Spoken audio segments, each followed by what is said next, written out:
بسم اللہ الرحمن الرحیم۔ سلسلہ ہے نصیحتوں کے حوالے سے، اور آج کی نصیحت جو ہے وہ ہم سنیں گے کہ تارک غیبت کے لیے جو ہے وہ کیا نصیحتیں ہیں، اور محبت الہی جو ہے وہ کیا پیغام دے رہی ہے۔ اللہ تبارک و تعالیٰ ارشاد فرماتا ہے کہ اے ابن آدم، قناعت اختیار کر، مستغنا ہو جائے گا، حسد چھوڑ دے، استراحت پا جائے گا، حرام سے بچ، دین میں مخلص ہو جائے گا۔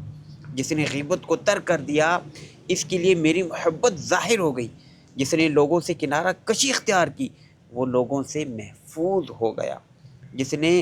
جس کی گفتگو حسب ضرورت ہو، اس کی عقل کامل ہو گئی۔ جس نے کم قناعت کی، اس نے اللہ پر بھروسہ کیا۔ اے ابن آدم، تو جو جانتا ہے اس پر تو عمل نہیں کرتا، اور مزید کیوں طلب کرتا ہے؟ اے ابن آدم، تو دنیا میں ایسے مصروف ہے گویا تو نے مرنا ہی نہیں، اور مال ایسے جمع کر رہا ہے جیسے دنیا میں ہمیشہ رہ جانا ہے۔ اے دنیا، اپنے حریص کو، یعنی جس کو دنیا کی لالچ ہے، جس کو دنیا کی حرص ہے، اس کو محروم کر دے۔